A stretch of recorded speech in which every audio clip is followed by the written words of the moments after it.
My friends, I just pressed the let's go live button, so hopefully it is functioning and working and connecting us all across the fruited plains of the world. I see YouTube just kicked on, and looks like that connection has been made, which is tremendous, and we've got some other connections that need to be made, which is also tremendous.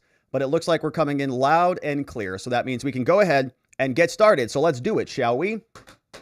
Hello, my friends, and welcome back to yet another episode of Watching the Watchers Live. My name is Robert Gouveia.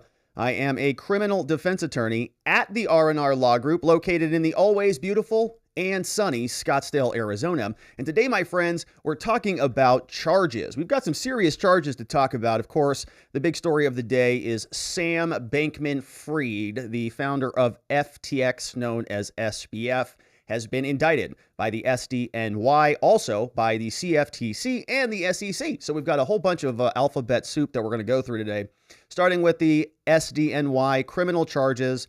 He got indicted. The announcement came that the Bahamas had actually arrested this guy, and we'll talk about the pickup. But he also was charged, right? We saw the formal indictment that came out, and so we've got 3 different documents that we'll go through, some in a little bit more detail than others. The first one that we'll spend a lot of time on is the actual criminal indictment. This is out of the Southern District of New York. These are charging him with crimes, conspiracy to commit wire fraud, right? These are the good, juicy ones. These are, people go to prison for this stuff. All right, so we want to go through that one in detail, but that's not the end of it. It's also Sam Bankman-Fried versus the Securities Exchange Commission, right? They're also a little bit angry at him. And they've also got him facing a complaint for all sorts of damages from the Commodities Futures Trading Commission. So we've got 3 big whopper documents to get through. We'll spend more time on the first 2 because a lot of this stuff is just sort of repetitious, but we've got all 3 of those things to get to. But before we jump into the heavy legal lifting, we want to check in with this guy, John J. Ray, who is the FTX bankruptcy CEO. He's the guy sort of running the show now. And he's got a lot to say about this, right? And a big question that came up actually this morning during our members only live stream was whether they're going to be able to claw some of those assets back. And so this guy's in charge. He's done a whole, total damage assessment on the whole thing. And he gave us a little bit of a breakdown on what the future may look like. So we'll go through all of that in the first segment. Then in the second segment, we're going to jump over to the Kari Lake, Arizona lawsuit. Now, we were just checking before we jumped on this stream. We hopped on locals a little bit before we hopped on here. And we were looking at the YouTube community guidelines, and I think it's a little bit dangerous to actually talk about this lawsuit. And so what we'll do is we'll cover some of it, but before we get into the heavy lifting, we will jump over to Rumble. And so what I've done is I've dropped the Rumble link in the YouTube chat. So if you want to join us, we'll talk about the docket, and we'll talk about the future court dates, and we'll sort of talk through what's happening, but then we'll leave, right? We'll go over to Rumble. That it actually allows us to communicate like adults over there, and we'll talk about the lawsuit and the hearing that took place, because there was a full hearing that took place today. The hearing, not that interesting, kind of a scheduling order that is kind of boring, right? Just scheduling some dates. The dates are very important because they're coming up. We've got a trial before Christmas, or the evidentiary hearings are scheduled for before Christmas. And so we've got just a lot to get into, my friends, as you can see. And if you want to be a part of the show, the best place to do that is by heading over to watchingthewatchers.locals.com and check out our community over there. We've got a whole group of people chatting away. Dana 36G's in the house. John McGarvey says, hello, everyone, including the lurkers. C. Reed's over there, along with John Allen. And we'll take some comments on the locals forum, of course, after the end of the program. But let's get right into it today, my friends, because we do have a lot to attend to, and we want to jump right into it. Starting here with FTX and SBF. Let me do a quick refresh on this screen so that I can see if this is functional, and it looks like we're rocking and rolling, which is very good news. So let's get to it. SBF, the CEO of FTX just got arrested, indicted, and he's facing a whole slew of charges and complaints. We've got 3 of them to go through. 1, criminal charges from the SDNY, Securities Exchange Commission also sending charges, and the Commodities Future Trading Commission, all very upset, filing complaints against the infamous SBF. A lot of money, billions of dollars evaporated very conveniently, and this guy's been roaming around, spending a lot of time in the Bahamas, just living it up, evidently. We're going to check in with this individual, John J. Ray III. He was testifying in front of Congress today, saying that, yeah, SBF was a little bit, inadequate in terms of his competency to run an organization like this. And we'll see what he has to say about this. But first, let's see how this all began, because this kind of came as a surprise. I mean, here we are sitting, waiting for the federal government to jump into action, spring into some sort of criminal charges, and that has not been happening for a long period of time. People scratching their heads. There's millions of investors, millions of everyday individuals, maybe you yourself, have gotten hosed by this catastrophic collapse, and people are following the money around, asking where it all went. So surprise, surprise, on December 12th, just one day before there was these financial hearings that took place in Congress, we got an interesting note from the U.S. attorney out of the Southern District of New York. The guy's name is Damien Williams. And he said, earlier this evening, the Bahamian authorities arrested Sam Bankman-Fried at the request of the U.S. government based on a sealed indictment by the SDNY. We expect to move to unseal the indictment in the morning, and we'll have more to say at that time. Now, of course, they did, and we're going to go through that indictment in full. But first, let's take a look at what the Bahamas had to say about this, because they were also there, obviously, and they needed to cooperate with the federal government. Are they going to be working with them or not? This was also drafted December 12th. The statement from the Attorney General of the Bahamas, Senator Ryan Pinder, KC, on the arrest of SBF, writes as follows. On December 12th, the Office of the Attorney General of the Bahamas is announcing the arrest by the Royal Bahamas Police Force of SBF, former CEO of FTX. SBF's arrest followed the receipt of a formal notification from the United States government that it has filed criminal charges and it's likely to request its extradition.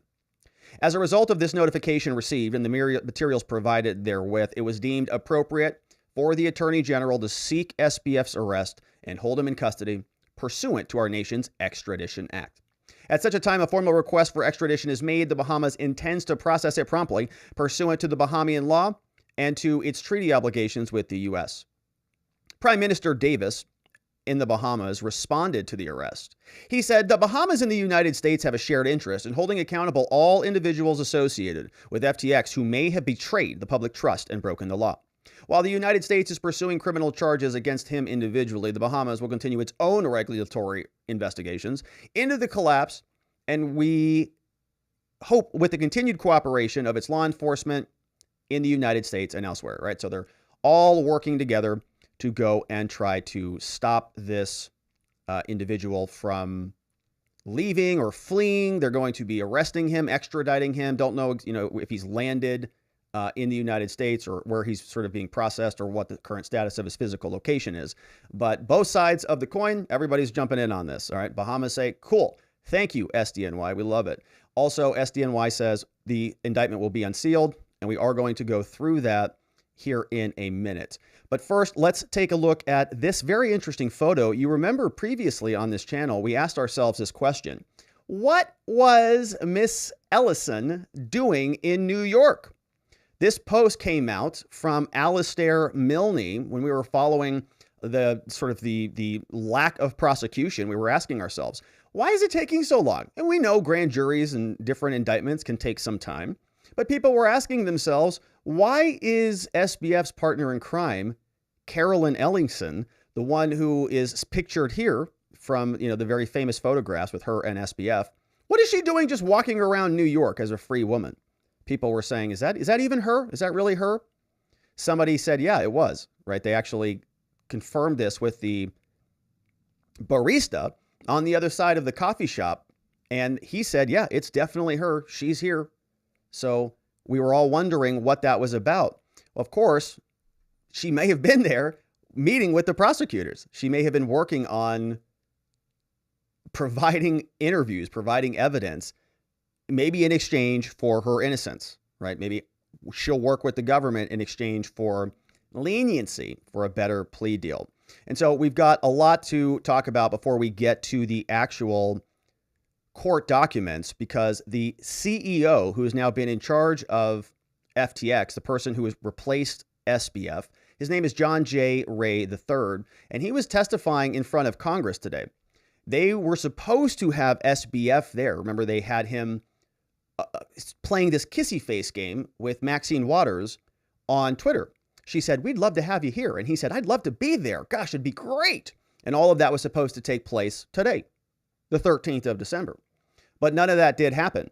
But somebody did show up in front of this committee to be asked some questions, and he provided us with some very interesting answers. John J. Ray III says that the FTX leaders, people like SBF and Caroline Ellison, were completely incompetent. They had no experience. They should not have been managing any of this at all. The FTX group's collapse appears to stem from absolute concentration of control in the hands of a small group of grossly inexperienced, non-sophisticated individuals. Non-sophisticated. Who failed to implement virtually any of the systems or controls that are necessary for a company entrusted with other people's money or assets. Or $40 billion. Some of the unacceptable management practices have identified so far include the use of computer infrastructure that gave individuals in senior management access to systems that stored customer assets without security controls to prevent them from redirecting those assets. So it was just a storing of certain free-for-all. private keys to access hundreds of millions of dollars in crypto assets without effective security controls or encryption. I think they were just sending these private keys like in unencrypted notepad files, and they were dropping them like in Slack channels. Hey, do you have access to the DNC account? Yeah, I do. Do you need it? Yeah. Can you just Slack me over the private key? I need to move a couple million over to whoever's running. Okay, that's what's going on, and they've got 40 billion or whatever it is under management. Okay. The ability of Alameda to borrow funds held at FTX.com to be utilized for its own trading or investments without any effective limits whatsoever. The commingling of assets, the lack of complete documentation for transactions involving nearly 500 separate investments made with FTX Group funds and assets, and the absence of audited or reliable financial statements, the lack of personnel in financial and risk management functions, and the absence of independent governance throughout the FTX Group. Not good. Total incompetence, and they are having to piece this all together. He said 500 different investments, no documentation at all. He carries on with this line of questioning. He's asked about the documentation. Mr. Lucas asks Mr. Ray, what was the extent of this manipulation, oversight? Where were the problems with FTX? Clearly, your profession is cleaning up messes that other people have made. That's a fair way to describe it. Not messes that you made, but they made. How does this compare, in your experience, magnitude-wise? Well, it's the worst or the worst by magnitudes? It's one of the worst from a documentation standpoint. Even in the most failed companies, you have a fair roadmap of what happened. We're dealing with literally a sort of a paperless bankruptcy in terms of how they created this company.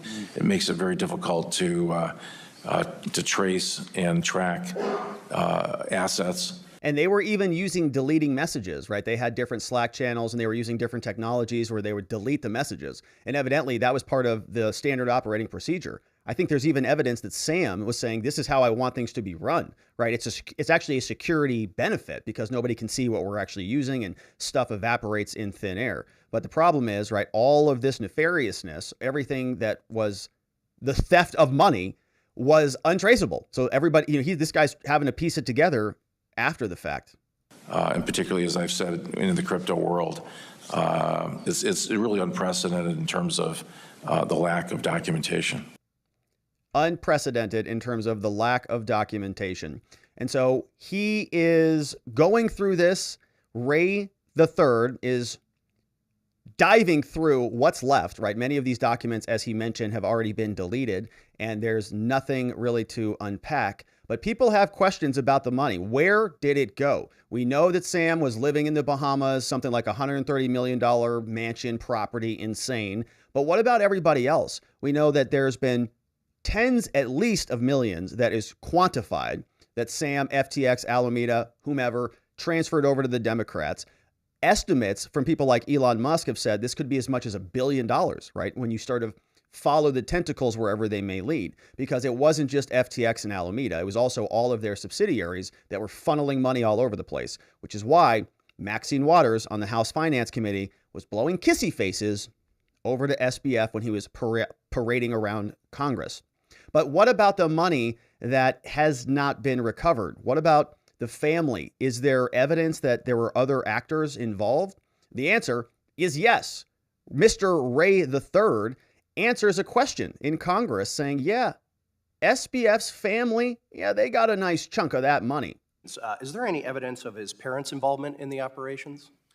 We're investigating that, as well as any other, players in the Email, Slack, Signal. It's billions of records. It's a very vibrant environment.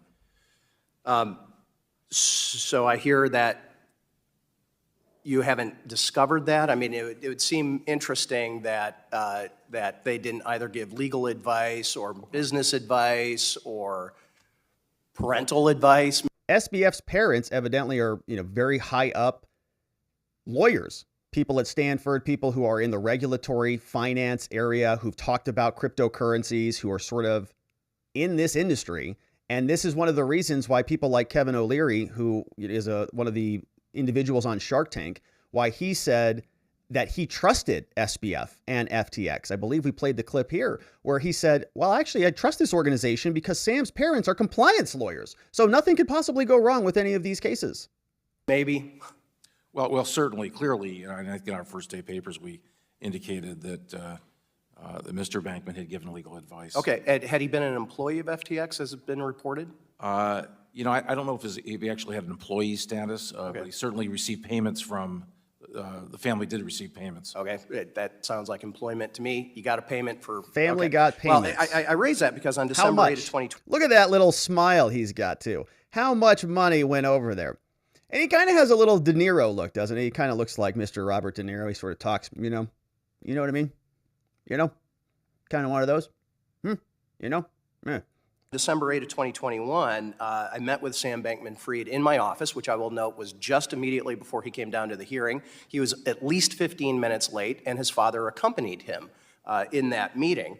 I asked and focused on what types of regulation he was under, his engagement with regulators, and how that affected FTX. But it seems to me that there's a lot more to uncover here. Certainly, Mr. Bankman-Fried has... Oh, what's going on?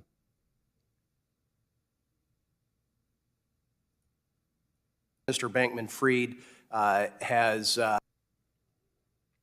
Come on, what's going on with this video? It's not loading. Around the world, and yes, certainly here in D.C., he was, they loved, everybody loved the exciting idea of a politically progressive, smart entrepreneur who was going to reimagine capitalism and change the world, feeling better about themselves, all while making them gobs of money.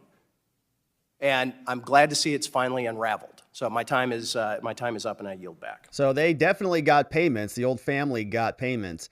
And the question is, are they going to get any money back? Is it going to come back in any way, shape, or form? Because part of this is about clawing it back, right? We know some people have already given some money back. They're donating it or basically saying, here, return it back to the company and to the trustee, the people who are managing all of these assets while they work through it. But are the everyday retail investors, right, are people who are not professional class investors, the people who don't have the ability to, hire a ton of lawyers and to claw this stuff back, is this going to come back to them in any way, shape, or form? That's the big question that goes over to John J. Ray III. Is any of this money from FTX coming back? And if so, How quickly can you get it? Is there a timetable that you think you can get to that? And that can be a yes or no. I think I'm getting close to my time. There's no particular time frame, but it's as quickly as possible in my experience with Enron. And is that months? Is that weeks? Quickly as possible. How It fast? certainly isn't weeks. It's definitely months. And the causes of action, could take longer. But we will marshal assets on a weekly basis and on a monthly basis, and we'll do that as quickly as possible. All right, so they're working hard to get that money back, and John J. Ray III is leading that. Now, coming up, we've got Sam Bankman-Fried. He's got 3 different complaints. You see, we're going to go through the actual indictment from the Southern District of New York. We're going to check in with what the Securities Exchange Commission is upset about, as well as the Commodities Futures Trading Commission. But before we jump into any of that, let's say thanks to our friends over at 4Patriots. And today, I want to share with you the new version of our friends' sponsorship from 4Patriots.com. My friends, a food shortage could be coming. Even in the United States, experts have written about this as recently as July. Drought, inflation, even new policies are pushing America's food supply near its breaking point. That's why survival food is more important now than ever. And you can create your own stockpile of the best-selling 4Patriot survival food kits ever. This is not ordinary food. We're talking about good for 25 years super survival food, hand-packed right in family-owned facilities in the United States, giving jobs to over 200 Americans. The kits are compact, they're sturdy, they're water-resistant, and they stack easily. They have different delicious breakfast, lunches, and dinners, and you can make these meals in less than 20 minutes. Just add boiling water, simmer, and serve. And right now, you can go to 4Patriots.com. Use code Robert to get 10% off your first purchase on anything in the store, including this 3-month survival kit. You'll get their famous guarantee for an entire year after your order, plus free shipping on orders over $97. They're called 4Patriots because a portion of every sale is donated to charities who support our veterans and their families. Go to 4Patriots.com. Use code Robert to get 10% off. That's 4Patriots.com. Use code Robert. Start building your own stockpile today. That's right, my friends. You definitely don't want to starve to death. And so thank you to our friends over at 4Patriots.com. All right. So now let's get into the serious heavy lifting that we need to do after we had a nice little water break. That's nice, little water break. And we can jump right into this with the indictment, starting once the screen is full.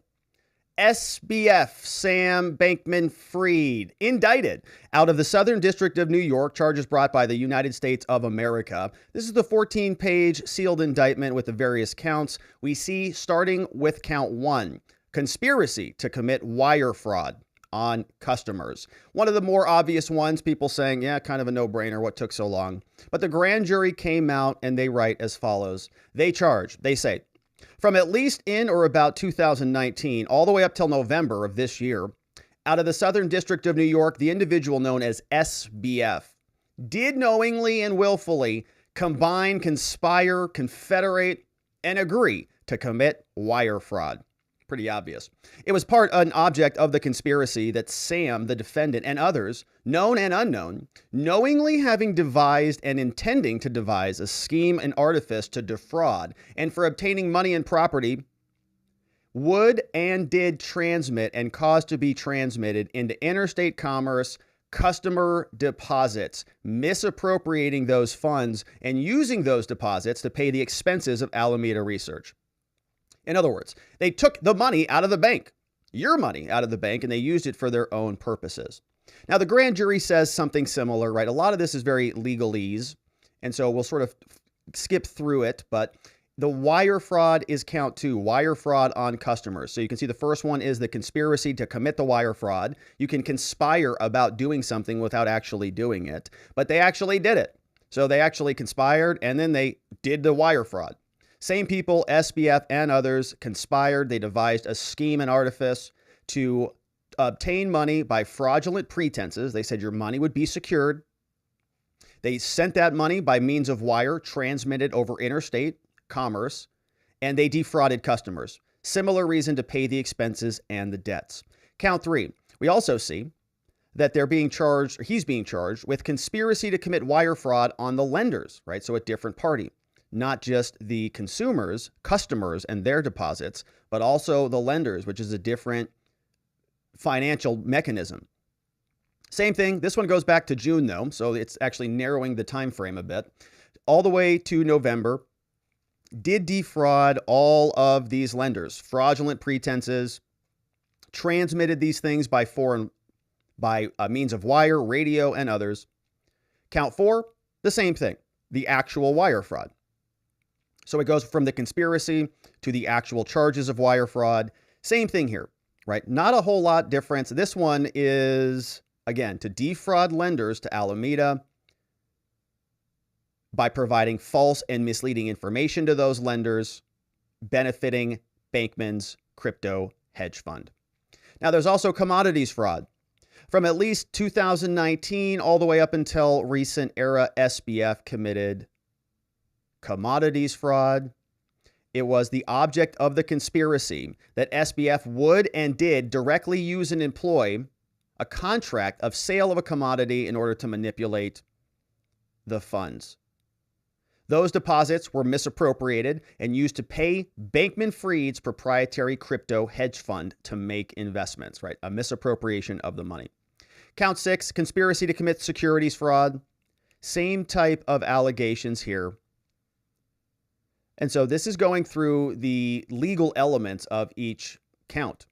And so we can see count 7, conspiracy to commit money laundering. Same type of structure in the indictment. They took proceeds from unlawful activity. They disguised it, the location, the source, the ownership, the control of those proceeds, and they engaged in unlawful activity committing wire fraud. They say that this was resulting in a property that was criminally deprived. People were deprived of their property for values greater than $10,000. Definitely a lot more than that. And also a conspiracy to defraud the United States and violate campaign finance laws. Oh, maybe that's all that DNC money. They say from at least in or about 2020 up until recent era, they say that SBF did knowingly combine and do other things. He engaged in violations of the federal law by making and receiving contributions without reporting them. It was also part of this conspiracy that he would use dishonest means to obstruct and defeat the lawful functions of the Federal Election Commission. You can't do that. You can't give somebody a benefit without reporting it to the FEC. Looking at you, Twitter. It was a further part of the conspiracy that he did knowingly try to make contributions to candidates in the amount over $25,000, a lot more than that. And in furtherance of this conspiracy and elsewhere, all of this was reported, not reported in violation of the law. So they're asking for forfeiture, meaning they want to take some of this property. They say, Judge, can we please have everything? He shall forfeit to the United States anything that was derived, proceeds that are traceable from the commission of the offenses. They say if any of the above described forfeitable property cannot be found or it's substantially diminished, they're asking the judge to do some stuff about that. Right? This is signed off on by Damien Williams, the United States Attorney from the Southern District of New York. The sealed indictment, it was filed on December 9th, 2022. The arrest warrant was issued, and the individual named Valerie is the person who signed off on this. Foreperson of the jury. I think it's just a note from a court clerk or something that was added onto the official filing. Okay, so this is the criminal indictment, right? And, you know, it's just the charges. So there's not a whole lot of interesting material there, to be honest, other than just the nature of the charges. And the charges are about what you'd expect. You have the conspiracy, and then you have the actual offense, and they're taking the charge and applying it to all of the different categories of victims, the people who are all defrauded. And the law these are different financial mechanisms, conveyances, and so they are regulated in different sections of the U.S. Code. And Sam violated all of them, right, by actually transmitting this stuff. So some interesting stuff there, not as much sort of meat and potatoes as we like, but let's turn our attention over to another complaint. This one is 28 pages. The SEC versus Sam Bankman-Fried. A jury trial is demanded in this one. And here we get a little bit more of a summary with some narrative from the complainant. They write, from at least May through November of 2022, SBF engaged in a scheme to defraud equity investors of FTX, the crypto asset trading platform where he was a CEO and co-founder. At the same time, he was also defrauding the platform's customers. Investors and customers?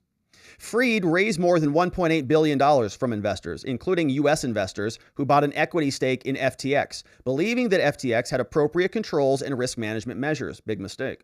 Unbeknownst to those investors and FTX trading customers, SBF was orchestrating a massive, years-long fraud, diverting billions of dollars of the trading platform's customer funds for his own personal benefit and to help him grow his crypto empire. Now, throughout this period, Bankman-Fried portrayed himself as a responsible leader of the crypto community. Everybody was saying, this guy's incredible, and he's a hero, and this is rich altruism or something. Scrolling down here to see who drafted this. Looks like the gentleman's name is Jorge. So shout out to Jorge, David, and Layden, who are all from the SEC out of New York. So scrolling back up, the summary continues for us, giving us some details. SBF touted the importance of regulation and accountability. He told the public, including investors, that FTX was both innovative and responsible, and that customers around the world believed his lies and sent billions of dollars to FTX, believing their assets were secure. But from the very start, SBF improperly diverted customer assets to his private hedge fund, Alameda Research. And then they used those customer funds to make undisclosed venture investments, lavish real estate purchases in the Bahamas, and to make large political donations, mostly to Democrats. SBF hid all of this from FTX's equity investors, including U.S. investors, from whom he sought to raise billions of dollars in additional funds. He repeatedly cast FTX as innovative and a conservative trailblazer in the crypto markets, and everybody was lavishing it up. He told investors and prospective investors that FTX had top-notch, sophisticated, automated risk measures in place to protect customer assets, and that those assets were safe and secure, and that Alameda was just another platform with no special privileges. Now, those statements were false, obviously, and they were misleading. In truth, SBF had exempted Alameda from any of the risk mitigation measures and had provided Alameda with significant special treatment on the platform, including a virtually unlimited line of credit funded by the platform's customers. Just a blank check, essentially. Now, while he spent lavishly on office space and condos in the Bahamas, and he sank billions of dollars of customer funds into speculative investments, SBF's house of cards began to crumble. When prices of crypto plummeted in May 2022, Alameda's lenders demanded repayment on billions of dollars of loans. Despite the fact that Alameda had, by this point, already taken billions of dollars of FTX customer assets, it was unable to satisfy those loans. SBF then directed FTX to divert billions more in customer assets to Alameda to ensure that they maintained their lending relationships and that money would continue to flow from its lenders to other investors. But Fried did not stop there. Even as it was increasingly clear that Alameda and FTX could not make customers whole, SBF continued to misappropriate the funds. Through the summer of 2022, he directed hundreds of millions more in FTX customer funds to Alameda, which he then used for additional venture investments and for loans to himself and to other FTX executives. All the while, Sam continued to make misleading statements to investors and about FTX's financial condition and their risk management. Even in 2022 November, faced with billions of dollars in customer withdrawal demands that FTX could not fulfill, SBF still misled investors from whom he needed the money to plug a multi-billion-dollar hole. Holy moly. His brazen multi-year scheme finally came to an end when FTX, Alameda, and their tangled web of affiliated entities filed for bankruptcy on November 11th.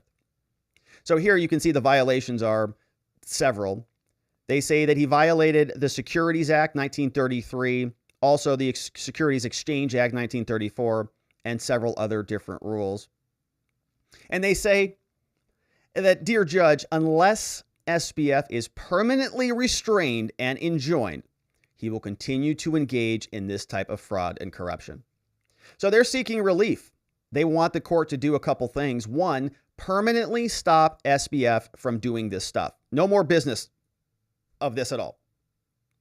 They also want to disgorge any of his ill-gotten gains and pay interest on all the money he took. They want civil penalties and damages. They want an officer and director bar pursuant to Section 20, right? So he can't appear on any boards or work in any of this space at all. You're banned from crypto. Prohibit defendant from participating in the offer or sale of securities, including crypto assets.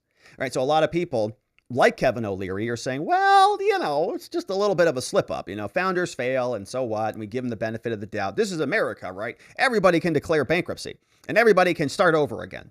All right. Yeah, I love that idea. However, this guy took $40 billion or something and robbed his customers for multiple years. So not so sure that's the same thing as you gave it a good shot and you failed. This is a little bit different. But the point is, what the SEC is saying, no, never again. You're never doing this stuff again, ever. Also, ordering other further relief that the court deems appropriate. They say that the court has jurisdiction. Yeah, we're in the right location, Judge. You should be hearing this case. They tell us who the defendants are. We, of course, know who Bankman-Fried is. He's 30 years old, co-founder, majority owner of FTX. Prior to stepping down, he was its CEO. He resided in Hong Kong and the Bahamas. The entities we're familiar with, FTX, Antigua and Barbuda Limited Corporation, began operations May 2019. Available most countries, but not permitted to provide services in certain countries, right? There were sort of national limitations on this. We also had Alameda Research. That was the hedge fund, the crypto hedge fund.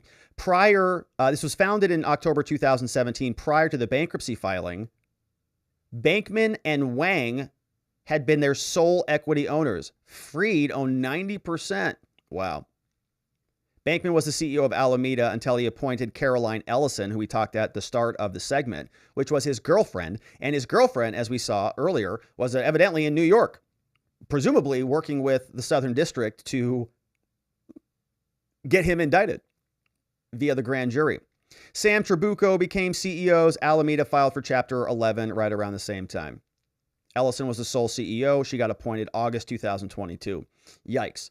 So they probably knew this was all crashing down. And he's like, hey, baby. Hey, baby, what's up? Hey, baby, what are you doing? You want to be the CEO of Alameda?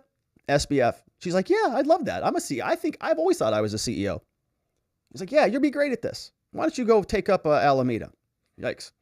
Wonder how that relationship's going. So the facts are as followed. They say that Bankman-Fried created a complex web of entities with FTX and Alameda at its center. In October 2017, Fried and Wang founded Alameda, a quantitative trading firm specializing in crypto assets. Yeah. At its inception, Alameda was focused on arbitrage and trading strategies, but it went on to employ other strategies like market making, yield farming, volatility trading, and other things. Alameda also offered over-the-counter services and other debt and equity investments. Now, at first, SBF was responsible for trading operations, and Wang handled the engineering and the programming. But over time, Alameda hired additional employees, including Singh and Ellison and Trabucco. But by the end of 2021, Alameda had 30 employees, and they shared office space with FTX. Now, Fried remained the ultimate decision maker even after the others became CEO. He directed investment, operational decisions. He frequently communicated with the employees, had full access to their records, and so on. In or around 2018, Fried began working on a crypto asset trading platform that turned into FTX, which began operations in March. They offered customers a ton of services: spot market trading, spot margin trading, off-platform, over-the-counter portal access. Yeah, it was a very nice platform. It looked like it was doing a bunch of cool stuff. Evidently, it wasn't doing much. In fact, even the Bitcoin you may have bought may not have actually been purchased. SBF was the ultimate decision maker at FTX until the day he resigned. Now, January 2020, they founded FTX US, which was in the United States. Over time, Bankman expanded his holdings, including to a number of other companies. The interconnected web grew to over 100 separate entities, with Bankman at the top and his crypto hedge fund at the center. And this, I think, is an important point because they're following the bouncing ball of money from SBF and Alameda and FTX. That's it, right? When you see these numbers like 59 million bucks, they go to the federal elections website and they say, all right, how much money did SBF himself specifically donate? But how much of this was funneled to over 100 separate entities? And how much of that money went from those separate entities then to these politicians? So if you talked about the entire ecosystem, what would that encompass? All the PACs, all the soft money, all the hard money, where's it all going?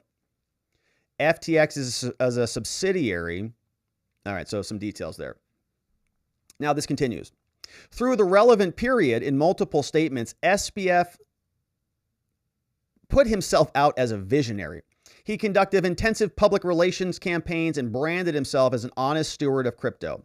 Reality was different, though. From the start, contrary to what the investors and others were told, SBF continually diverted customer funds and used those to grow his empire, used billions of dollars to make undisclosed private venture investments, political contributions, and real estate purchases. At the time, throughout the relevant period, he also solicited equity investors, raised 1.8 billion bucks from a lot of people. They're probably unhappy about this. Approximately 8 million came from the sale of shares of Series A stock. 1 billion came from the sale of FTX Series B stock, and 420 million from the sale of B1 stock. 500 million from another Series C. In total, 90 investors, 1.1 billion bucks. Woo! It's a lot. Now, do the math on that. It's a lot of money per investor. They're very unhappy about this. So for the entire span of the relevant period, while raising money from equity investors, Sam and those speaking on his behalf said that FTX was safe. It was very safe. It had a comparative advantage due to automated risk mitigation procedures. We've got bots and we're doing AI and we're all very sophisticated. Now, as discussed, these statements and others were misleading. FTX failed to disclose to investors all of the nefarious things that were happening between FTX and Alameda. Similarly, SBF made statements that were misleading because he did not disclose the special treatment that his girlfriend at Alameda was getting, including the virtually unlimited line of credit at FTX, allowed it to carry a negative balance in its customer account. He also misrepresented the risk profile throughout this time, said that they were liquid. They were not.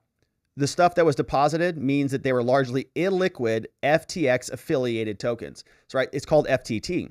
So part of what they would do is they would take your legitimate crypto. Let's say you bought a bunch of Bitcoin, which is one of these that's probably the hardest, right, of all maybe money, arguably, and certainly the hardest of all crypto. The most decentralized, nobody can manipulate it. So if you buy a bulk of that and you transfer it into this FTT token because you believe in this guy, you consider it to be an investment, right? You've just taken something that actually has value and you've converted it into something that doesn't have value. And that's exactly what happened. Now, they were promising everybody, no, look, we've got all this FTT. It's just as good. But their books were bad. These were material omissions. SBF also made material misrepresentations about its relationship. He used Alameda to carry out the fraudulent scheme. They served a number of essential functions there at Alameda. For example, Alameda was the primary market maker on FTX. In this capacity, Alameda, at SBF's direction, created liquidity on FTX to allow the platform to function. From the inception, SBF diverted customer funds. He diverted those funds in two ways. One, by directing the customers to deposit their fiat money, okay, so your US dollars, which actually have some value, into bank accounts controlled by Alameda. So you thought that it was going into FTX, but it wasn't. It was going into Alameda. Then Alameda could draw down from a limitless line of credit also over at FTX, which was also funded by customer assets. Insane. As a result, there was no meaningful distinction between customer funds and Alameda's own funds, right? It's just one giant pot of money. It's like a kid, you know,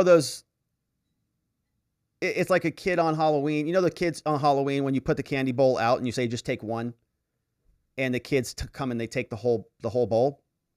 It's kind of what these guys were doing. No responsibility at all. Bankman thus gave Alameda carte blanche to use FTX customer assets for its own trading operations and for whatever purpose Bankman-Fried saw fit. Yeah, take whatever candy you want. It's a free-for-all. It's unlimited. Have the whole bowl. In essence, SBF placed billions of dollars of FTX customer funds into Alameda and then used Alameda as his own personal piggy bank to buy luxury condos, support political campaigns, make private investments, among other things. None of this was disclosed to equities investors or to trading customers. Nobody had any idea. From the start of their operations in May until at least 2021, customers deposited dollars into bank accounts. Billions of dollars were deposited into their piggy banks. At least some of these accounts were not in Alameda's name, but rather in the name of another organization called North Dimension Inc., a subsidiary of Alameda. Their website does not disclose any connection to Alameda. SBF directed its customers to send their funds to North Dimension in an effort to hide the fact that and those funds were being sent to Alameda accounts. All right, so he just creates another one, right? He doesn't like the name. The money's going to Alameda. That looks really bad. People are asking questions. So he creates a subsidiary called North Dimension. Money goes there instead. Same difference. Nothing happens or changes. Alameda did not segregate these funds, but instead commingled them with other assets and used them indiscriminately to fund its ventures. The multi-billion-dollar liability was reflected in an internal account that was not tied to Alameda. It was called fiat@ftx.com. Looks like an email address or something. Characterizing the amount of customer funds had the effect of concealing the liability in their systems. So it's a whole database. Yeah, they just labeled it. Amazing. In quarterly balance sheets, Alameda provided, they called this stuff loans, but they did not specify the loan was from FTX. Somebody says, can we take a look at your books, Alameda? Sure. What's the loan? Well, it's just a loan from somebody. Who's it from? It's from FTX. What's the loan? Where did FTX get the money? Oh, from the customer's funds. Oh, didn't know you were allowed to do that. Guess what? You're not. Alameda was not required to pay interest, and the liability reflected as fiat@ftx.com. Nobody asked. In 2022, FTX began trying to separate Alameda's portion of the liability from the other portion to FTX. They're trying to separate it out. They're like, oh crap, we're in big trouble. Alameda's portion, which amounted to more than $8 billion in FTX assets, was deposited. It was initially moved to a different account in the database. However, because this change caused the internal systems to automatically charge Alameda interest on the more than $8 billion liability, Bankman directed Alameda liability to be moved to another account that would not be charged interest. You're just moving money around. The account was associated with an individual that had no apparent connection to Alameda, and that was done to conceal their liability. Now, in addition to receiving cash deposits from customers, Alameda also benefited from undisclosed features on the FTX platform. So these people are just the worst. So in addition to taking your money and using it for investment purposes without you knowing anything about that, and you trusting that, your money's going to be there, it's all going to be there, it's not, FDIC insured or anything, so you're trusting that it's there. They did all of that. It was their own personal piggy bank. But they also had access to all sorts of data and some pretty amazing tools to use to leverage and further their gain. They said that it allowed FTX to divert customer assets. In addition to that, Alameda was also able to maintain a negative balance in its customer account at FTX. You can't do that. SBF directed the software code to be written and updated in May. Ultimately allowed Alameda to maintain a negative balance untethered from any collateral requirements. No other customer at FTX was permitted to maintain a negative balance, obviously. On multiple occasions, SBF directed FTX to increase the amount by which Alameda could maintain that line of credit. It said, oh, we've got plenty of money. We've got limitless customer funds, so don't worry about it. The line of credit was continually raised to the point where it grew to tens of billions of dollars, and it effectively became limitless. It's like a credit card with no limit. The funds just keep coming, and you don't even really have to pay it back. No other FTX customer had a similar line of credit. In May, 2022, Bankman-Fried directed Alameda to be exempted from auto liquidation, right? Spot margin. You get overextended in trading, you get liquidated. Bye, money's gone, it's ours now. Shouldn't have made that trade. But not for Alameda. They don't get automatically liquidated. As a result, their collateral could fall below the requisite margin levels without triggering automatic liquidation of its account. Only customer exempted on FTX. Very convenient. Now, all of these privileges were afforded to Alameda and only Alameda. At SBF's direction, all of it was hidden from investors. These privileges permitted Alameda to draw on FTX customer assets at virtually unlimited extents for its own uses. And because the trading account was able to maintain a negative balance unbacked by sufficient collateral, they diverted billions of dollars in customer assets. Starting around 2021, SBF directed Alameda borrow billions of dollars more from third-party crypto asset companies. And after they borrowed all that money, he used it for his personal gain. In May 2022, crypto prices were dropping precipitously. Several of these lenders demanded repayment from Alameda. We gave you these big loans, but your value has dropped considerably. We'd like our money back now. Because Alameda did not have sufficient assets to cover all of these obligations, SBF directed Alameda to draw on, quote, its line of credit from FTX, which they didn't really have. Billions of dollars of the FTX customer funds were thus diverted to Alameda and used by Alameda to repay those loans. And because Alameda now had billions of dollars more in liability to FTX, on top of the billions of dollars reflected in the fiat account, SBF, concerned that this enormous liability would alarm Alameda's lenders, directed Alameda to hide this line of credit in Alameda's balance sheet. I mean, how is that not intentional right here? Where are all of the defenders of SBF on that little fact? Now, of course, everybody is innocent until proven guilty. But boy, that does not sound good. This guy is having software code literally written to conceal his bad actions. Now, despite the fact that Alameda now owed FTX billions of dollars with no prospect or raising capital to pay off its, quote, line of credit, SBF continued to direct Alameda to draw on the line of credit over the summer of 2022. The customer funds diverted were used, among other things, to pay hundreds of millions of dollars in loans back over to Bankman and to other FTX executives, as well as hundreds of millions more to fund additional venture investments. Throughout the relevant period, SBF was directly involved in soliciting investors. He communicated with many people. He was the point person for investor relations at FTX. People thought he was just this weird crypto guru. FTX's terms of service were publicly available on the website. Here's what they said on the website. You control the digital assets held in your account. Title to your assets belong to you and don't go to FTX. Wrong. They took it all anyways. None of the assets in your account are the property of FTX Trading. Well, they took it. Similarly, FTX posted on its website key principles for investors. And they told investors in their writings that they segregate customer assets. Didn't do that. In addition, they made that document available on its website. They communicated with a U.S. investor who dropped $35 million into FTX's Series B fundraising round. Yikes. 35 million dono. That's a pretty big super chat, for SBF here. I believe in you. Here's a nice super chat for 35 million. And then of course everything goes away. Yeah. As described above, these statements to publics and others, FTX did not segregate its customer assets from its own assets, as events would later demonstrate, did not maintain liquidity to allow customer withdrawals on demand. FTX investors were provided with their audited financial statements, right, which were all fraudulent, fairly presented in materials. These audited were at least materially misleading.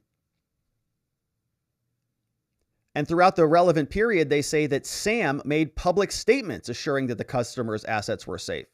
He published something back in June. He said, we're safe. We're backstopping customer assets should always be primary. Everything else is secondary. Right? Meaning that your customer funds are safe and secure. We have everything backstopped. They're all backed up by real money. In other words, if you want to withdraw your money, you can, because it's got liquidity. It's backed up. It's backed by something, not fake FTT coins. He likewise tweeted on August 9th, he says, as always, everybody, our users' funds and safety comes first. We will always allow withdrawals, except in the case of money laundering, theft, etc. Come on. So he's lying. Now, SBF also told investors and others at FTX that Alameda received no preferential treatment from FTX. They said there are no parties that have privileged access. We're not colluding with them. They said Alameda is a wholly separate entity. We're at arm's length and we don't get any different information to them than anybody else. SBF knew or recklessly disregarded those statements. He knew he was directly involved in establishing this preferential treatment. And he's the person who made that claim. The article was published September 22nd. In the article published by Bloomberg, he said, Alameda is wholly separate. We're at arm's length and we don't get any different treatment from other market makers. Lied as recently as September. From its inception, FTX had poor controls, deficient risk management procedures, executives were idiots. The reality was in sharp contrast to the image that Bankman portrayed to America and to the rest of the world. Looked like a mature company, managed funds, and had a conservative risk algorithms. They promoted their brand as trustworthy. One investor got materials around June 2022. He gets this nice brochure. Would you also like to drop $35 million investing on me? They say FTX has an industry-leading brand endorsed by some of the most trustworthy people like Tom Brady, MLB, Gisele Bündchen, Steve Curry, Miami Heat, backed by many. FTX has the cleanest brand in crypto. Now, they promoted itself as a company willing to work with regulators. They say we're also the only major digital asset venue to maintain positive relationships with regulators. They created this fake automated risk engine, right? They said that we've got we're smart computer programmers. We're like these gurus. And SBF actually went to the United States House of Representatives, December 8th, 2021. Here's what he said. This was after he was blowing kissy faces with Maxine Waters. Says, and the last thing I will say is this. If you look at what precipitated some of the 2008 financial crisis, this is SBF talking here, says you will see a number of bilateral, bespoke, non-reported transactions happening between financial counterparties, and then got repackaged and releveraged again and again, such that no one knew how much risk was in the system until it fell apart. If you compare that, he said, to what's happening at FTX or other major cryptocurrencies, there is complete transparency about the full open interest. There is complete transparency about the positions. There is robust, consistent risk framework applied. So just lied directly to Congress. Now, in addition to promoting those benefits, he repeatedly claimed that FTX's own risk engine was very sophisticated, carefully calibrated. He said the same thing to the CFTC. They said that our calculations come up with customer margin every 30 seconds, and if collateral falls, well, then we make adjustments. But those statements were material false and misleading. He did not confirm that this risk engine was basically a joke. Now you can see the rest of this here is about the valuation of Alameda's collateral.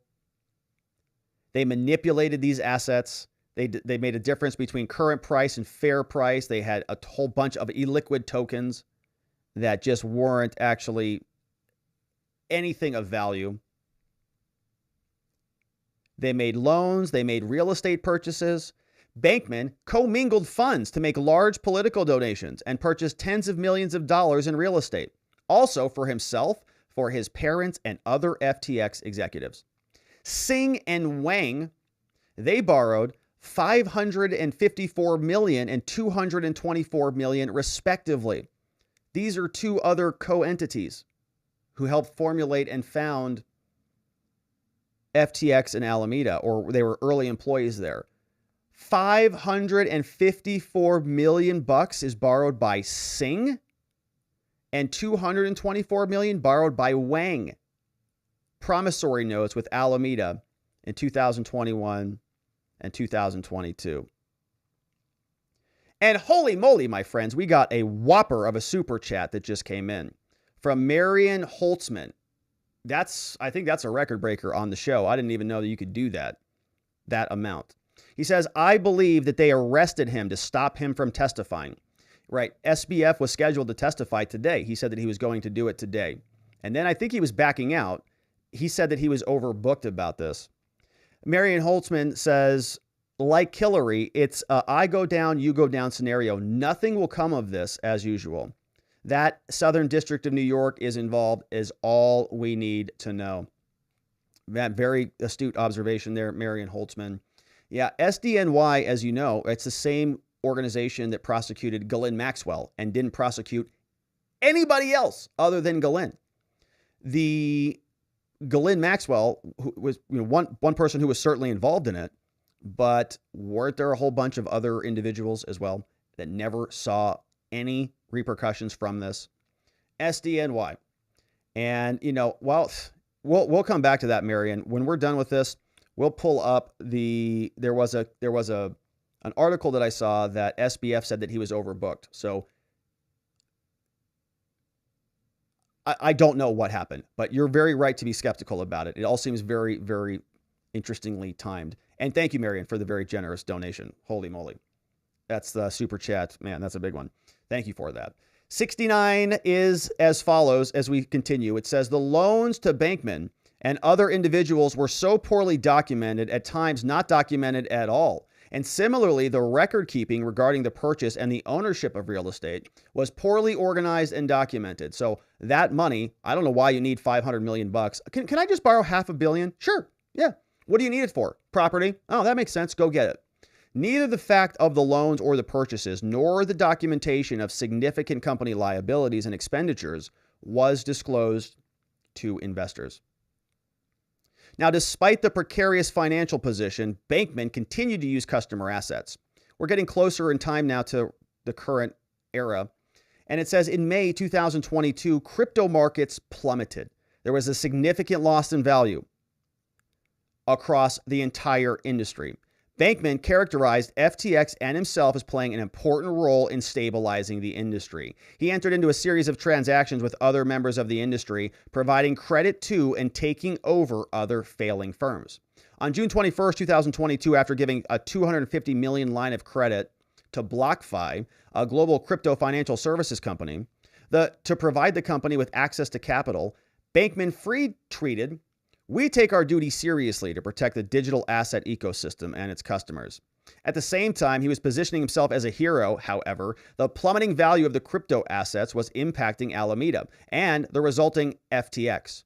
As a result, the same market conditions that nuked BlockFi also were coming after Alameda. They demanded repayment of the loan. SBF directed Alameda to draw down billions of dollars from its fake line of credit, taking money from its customers to fund the loans. Thus, in the summer of 2022, Bankman-Fried knew, or was reckless to not know, that FTX was in a very precarious position. He continued to spend hundreds of millions of dollars to purchase other crypto companies and allowed Alameda to use FTX funds to repay its debts. SBF also and other FTX executives continued to draw customer funds in the form of poorly documented, undisclosed loans. Another undisclosed loan was on July 22nd. SBF loaned himself a cool $136 million. I could use it. I kind of deserve it, he said. When he made this loan, he knew, or he was reckless in not knowing, of the significant financial risk it imposed to Alameda and FTX. It actually imperiled their financial condition. So you don't know what he's trying to do, right? Is he taking a big chunk of money and going to the slot machines? Is he trying to put $136 million on a horse somewhere and win, 10-1 odds on that and come back and paper over Alameda? I don't know. But it seems to me like maybe he knows the ship is sinking and he's trying to stuff some away under the mattress in hopes that the feds don't find it. Now, despite FTX's tenuous financial condition, SBF continued to present a false and misleading positive account to the world. In a meeting, September 2022, he told U.S. investors, he said, outside of BlockFi, we didn't increase our exposure to crypto. Lie. That statement was false and misleading. The customer funds that they diverted included customer funds and other issues. They know that Sam was reckless in not knowing this. They say his own FTT token was cratering and it wasn't backed by anything. In the same meeting, FTX also represented that certain investments did not involve the assets of its customers. They represented contrary that two $100 million were through a different vehicle. But that wasn't true. It was all customer funds. As the scheme was spiraling out of control, SBF continued to mislead investors. November 2nd comes. CoinDesk, a crypto news website, published an article stating that based on its review of an Alameda balance sheet, Alameda had a pretty big position in FTT, that fake currency. It's a worthless currency.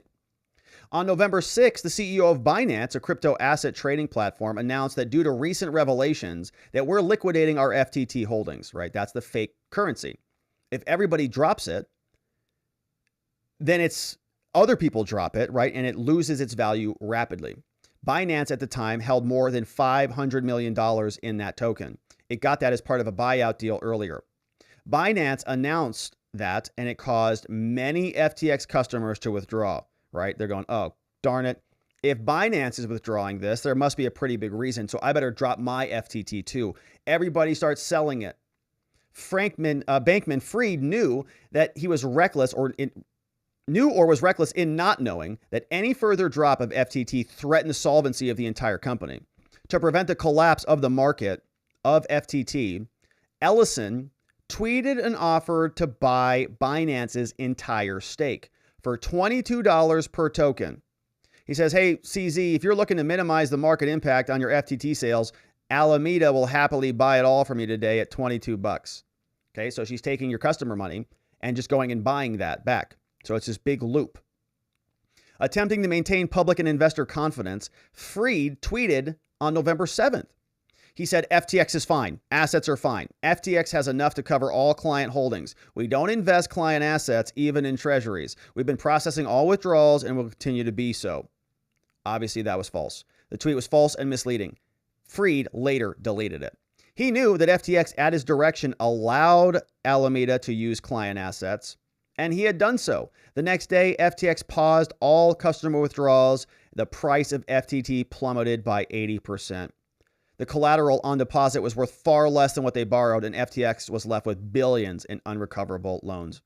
Facing a solvency crisis, on November 8th, CEO tweeted, FTX asked for help. There is significant liquidity crunch. To protect our users, we signed a non-binding letter of intent intending to fully acquire FTX from Binance. It took one day, however, for Binance to say, yikes, no thanks. As a result of our corporate due diligence, as well as latest reports, FTX is a total disaster, so we're not buying that company at all. FTX customers then withdrew $5 billion from the platform that day. SBF sought emergency funding from other investors, including from U.S. investors, to cover the shortfall of $8 billion. As part of this effort, he circulated a balance sheet to potential investors that listed a negative $8 billion entry as hidden, poorly internally labeled fiat account, he says. This entry was in reference to the above described account. During a meeting with employees November 9th, Ellison admitted that she, Fried, Wang, and Singh were aware that customer funds had been used by Alameda. And on the morning of November 10th, confronting the implosion, SBF tweeted, I'm sorry. That's the biggest thing. No, not really. Not really the biggest thing, actually. That's nice that you're sorry, but no, it's not the biggest thing. He says, I'm sorry. That's the biggest thing. I effed up and I should have done better. In the same tweet thread, SBF announced that Alameda was winding down trading and would soon not trade on FTX at all. Said that they maintain client deposits. SBF maintained that FTX International currently has a total market value of assets higher than client deposits, right? He's saying we can still fund all of your withdrawals. And he stated, among other things, that he was trying to raise liquidity. The next day, he resigned. So that didn't last long. Shortly thereafter, 100 affiliated entities filed for Chapter 11 bankruptcy. Now you can see the first claim for relief, fraud, securities fraud. They're saying that all of this was fraudulent. They're demanding relief. Same thing here. Fraud in connection with securities. For relief, they want him permanently enjoined from, working in this industry. They want to order him to pay back all of the money, disgorged from all of the funds, plus prejudgment interest on any ill-gotten gains.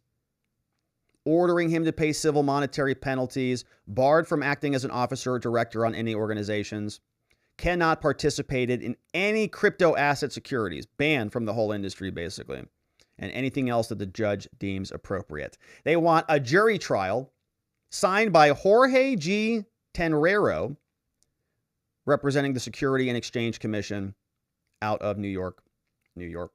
And so that one's a little bit juicier, right? That's where we get some more details. Now, a lot of this material, right, this is sort of a civil complaint brought by the SEC, but this is what I expect to see show up in a lot of the criminal complaint, which was a little less meaty. That's the one that we went through previously, the actual sealed indictment. And so, as I mentioned, there were actually 3 different complaints that were filed. We read through the first one from the Southern District of New York. We just looked at the Securities Exchange Commission. Let's take a quick gander at this Commodities Futures Trading Commission because it's also a big one.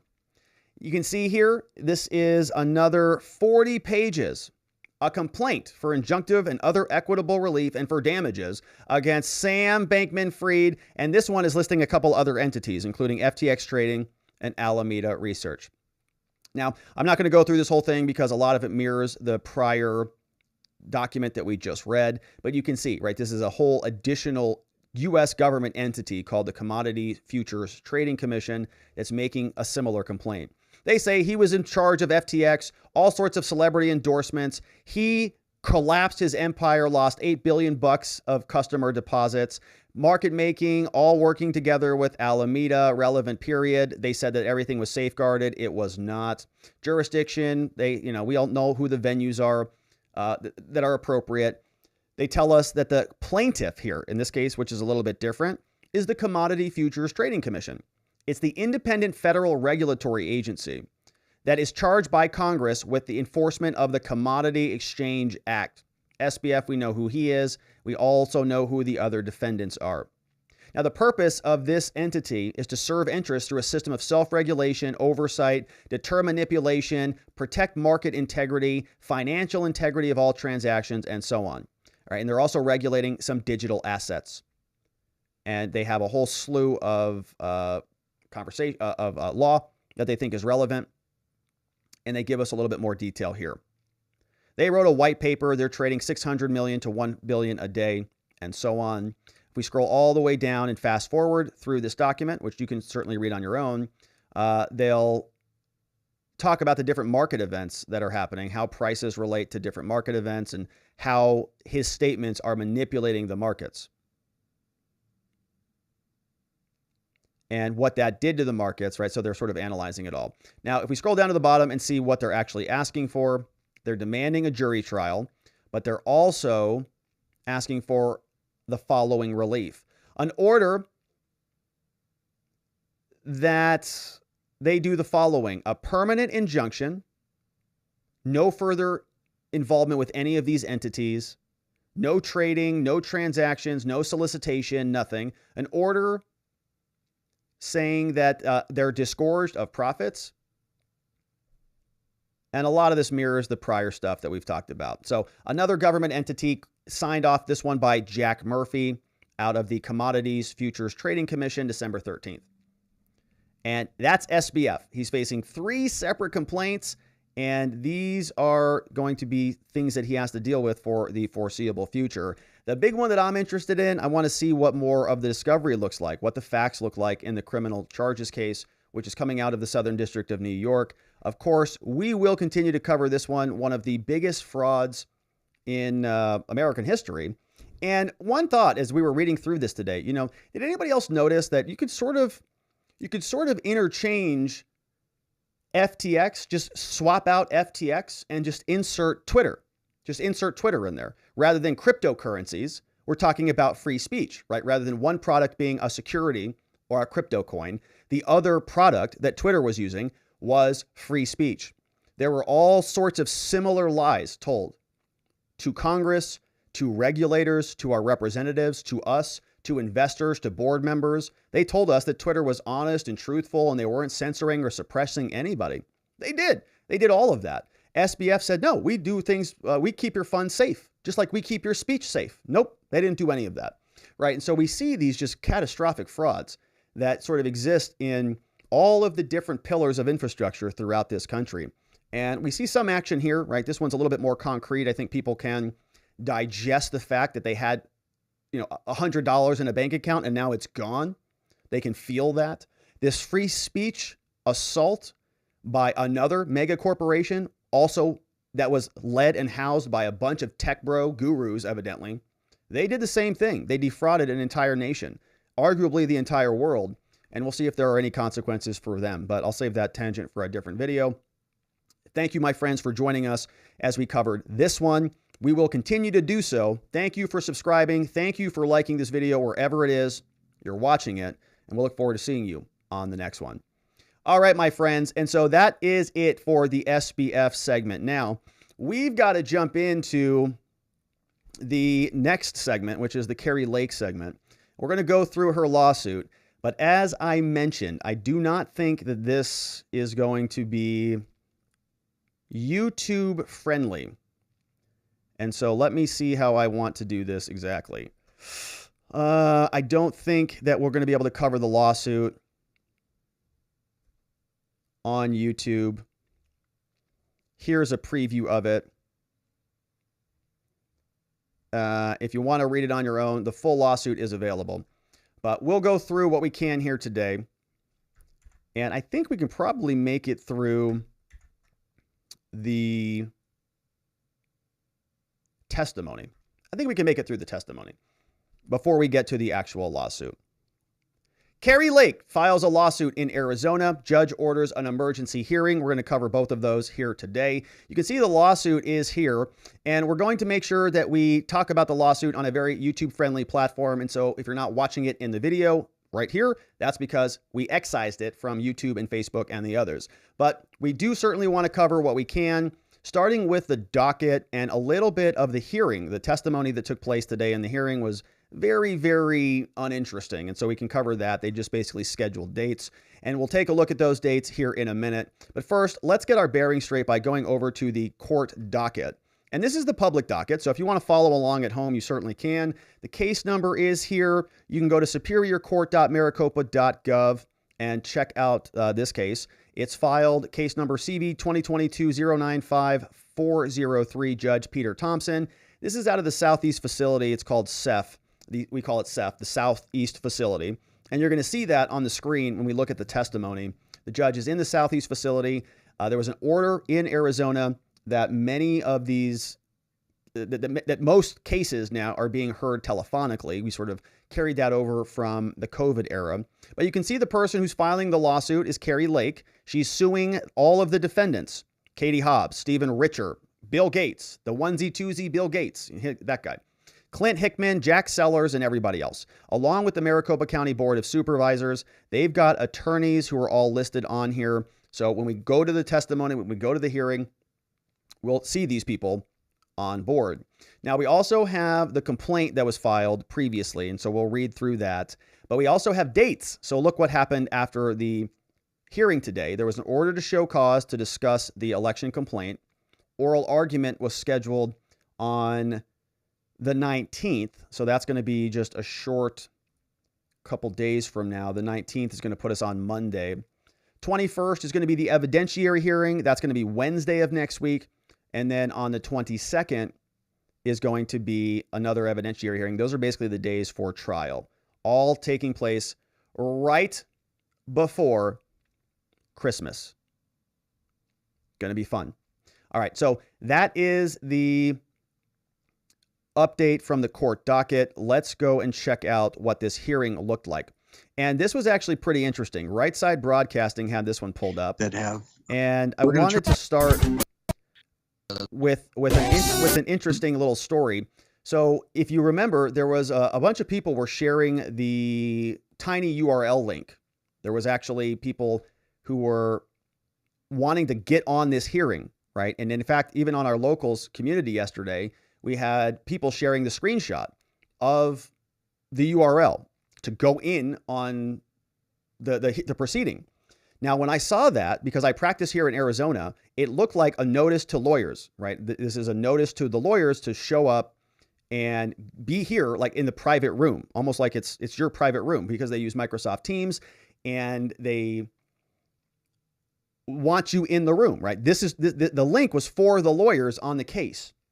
But because the notice to the lawyers got made public and it was on the internet, people had the link. They just plugged in the tiny URL link. For our virtual hearings in Maricopa County, they use tiny URLs so they don't have to type out the full court link every time. So like when we get appearances, it's the same courtroom link, right? Courtroom 504. Okay. It's the same link, just save the tiny URL. And so when that was being spread around, I thought, oh gosh, there's the whole internet's going to be on this private court proceeding in this courtroom. And it's not going to go well. In fact, I had people text me, are you getting on this meeting? I said, no, I'm not getting on it. That's the private judges. That's the private thing for the parties. If there's a stream going on, there's going to be a different stream, right? Follow the stream somewhere else. The reason why I'm telling you this is because I thought this is going to be a disaster. And it turned out it was a disaster. This judge is like, oh God, the whole internet was on our private meeting. I had no idea what to do about this. They had no idea. All right, so let's listen to how it starts. I'll just go down. The only appearances that I've got after Mr. Blem are Mr. Barr. Is Mr. Barr present? Hi, this is Alexis Daneman on behalf of the governor-elect. Thank you. How about Katie Hobbs and her official. Your Honor, this is Thomas Liddy on behalf of Maricopa County defendants and Karen Hartman-Tellez. Okay, so they're making their announcements right now very slowly. Okay. And did you have a notice of appearance filed? Okay, no. So a notice of appearance is just a document. I was just going through the Mr. Liddy. It says, I am here. Not yet, Your Honor. Okay, thank you. I'm here and all right. Is there anybody else that was I'm participating that I client don't officially. have? So, okay. Listen, first of all, I want to apologize for the technical problems that we've had this morning. I'm not sure how this happened, but I know how. We had literally the link that was provided for the attorneys and for the parties was somehow distributed to the public rather internet. than the live stream link that Maricopa County has. All of Twitter got and so literally all morning I've had literally hundreds and hundreds of people that have occupied the courtroom the virtual courtroom such that I couldn't even get any of you into the courtroom. The whole thing was and filled we've with tried Twitter. to the whole internet was on convince there. people that they needed to disconnect and then look at the live stream, because there is a live stream link that we've encouraged people to participate in, because that is our link to the outside public. But the link that we provided to the attorneys and to the parties should only be used for the attorneys and the parties. Otherwise, internet. It becomes unmanageable. So having said that, that's the poor reason. judge. He's like, who are all these people? There's like 1,000 people in here. And it's funny when you go on these proceedings, it's pretty small. It's quiet. You often see the court clerk, there who's sort of maneuvering people in and out of rooms and stuff. But this dude just got hit with the whole internet. So shout out to Judge Peters and Seth 206. For the late start here. And it's my understanding this is being live streamed. So all those persons that were here earlier have the opportunity to view via live stream, which is something the Maricopa County Superior Court has always encouraged. All right. Which I think they removed let after me ask the hearing was over. Mr. Blem, have we got service of Okay, so that's funny. Now we're going to go through the complaint in a minute. We're going to do that off of YouTube and Facebook. So the Rumble link is linked in the live chat. But they're just basically setting dates. Okay, so we're sort of working backwards on this. The complaint I would love to cover first, but we're going to go through this first. But they're just setting dates. Okay, so let me give you the 10,000 foot overview. Kari Lake has filed a challenge to the election. She's allowed to do that. It's perfectly within the realm of democracy and American civil process, right? We're allowed to do this stuff. So she files a lawsuit. I don't know why it's illegal to talk about it on YouTube, but it is. And it's part of the process. Now, what's happening here is because there's a bunch of deadlines, timeline is tight. The balance of power shifts early January. And so the end of the year is running out. So they need to really accelerate this contest. Kari Lake says, I filed my complaint. We're going to look at it. It's about 70 pages long. So it's a big whopper of a complaint. It's sort of like, put it all in here because you got to do this quickly. And it's gotten filed. The judge scheduled an emergency hearing. And so basically they're going to respond to that, right? So you can see we've got a couple of the lawyers that we've already referenced previously. Andy Gouveia is representing a whole bunch of the Democrats. Miss Alexis Damien is representing Miss Hobbs in her personal capacity. So we've got a professional lawyer and sort of a personal lawyer who are here. Kari Lake we're familiar with. The other lawyers are there representing some of the board of directors. And so all of the defendants that we just named are all here. But what we're going to hear is just sort of scheduling stuff, right? Because there's a massive complaint that Kari Lake dropped, 70 pages. There's going to be responses. The government, the board of directors, Katie Hobbs in a personal capacity, maybe in her professional capacity, maybe in her personal capacity. We don't know. So let's just walk through this. It's kind of slow, but let's see if we can get through it. Process accomplished for all the participants. Yes, Your Honor, and it's my understanding that the summons, the notice of service has been filed with respect to every defendant. Okay. Brian Bellin. Very good. Your Honor, this is Alexis Danneman. This is Alexis Danneman. The secretary has not been served in her personal capacity, to our knowledge. Okay, so this is pretty interesting. All right, so David Gouveia is representing, this is Andy, his name's David on the docket. He's representing Katie Hobbs in her personal capacity, professional capacity. This is Alexis. She's representing Hobbs in her personal capacity, so professional and personal. And the man speaking is Brian Blem. He's right here in BB. All right, so this is a little bit interesting. So he just told the court that everybody had been served, but Alexis says, no, they have not. And she did that. She brought that up to make a point on this. Like, okay, he's kind of being dishonest, judge, or at least he's not being thorough. And so she brought that up in particular to sort of needle him on this. No, it hasn't been served in her personal capacity yet. The judge is going to say, can we just waive that? Can we just kind of get over that, move through that quickly? And she's going to say, yeah, we're going to go ahead and accept service on that. So she's just, bringing this up to kind of stick it to this Brian guy, because Brian's saying everybody's served. And she's saying, no, they're not. Let's listen. Okay. Yes, Your Honor, and it's my understanding that the summons, the notice of service has been filed with respect to every defendant. Okay. Very good. Your Honor, this is Alexis Danneman.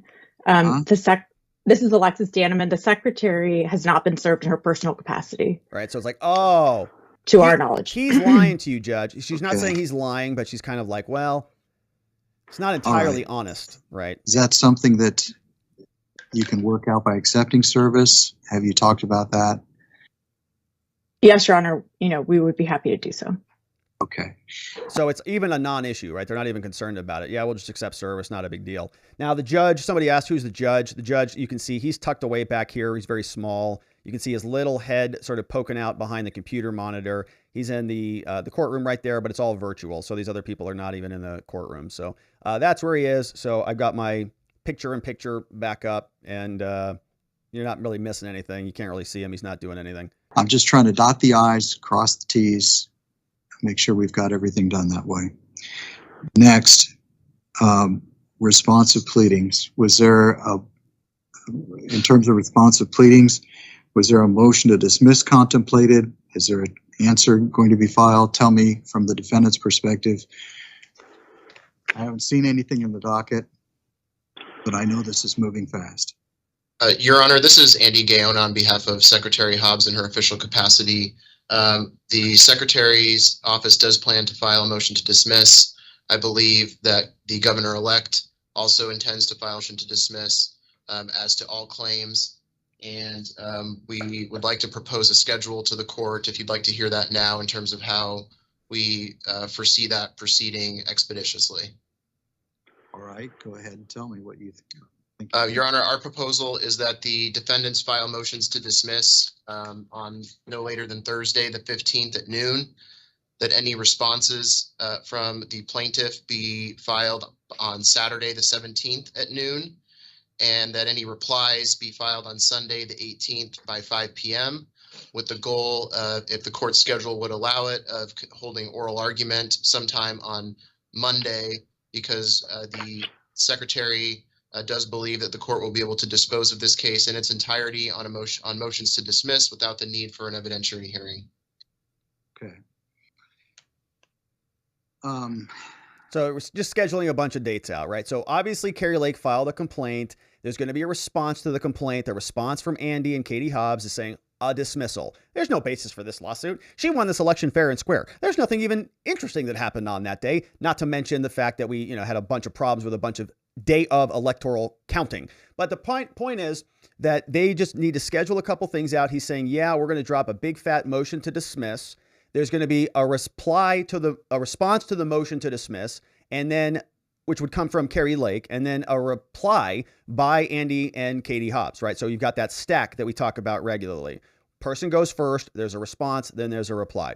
So Kari Lake filed the original complaint. The motion to dismiss would come from Andy and Katie Hobbs. Kari Lake responds to that. Then there's a reply. Then there's oral arguments, and the judge is scheduling this.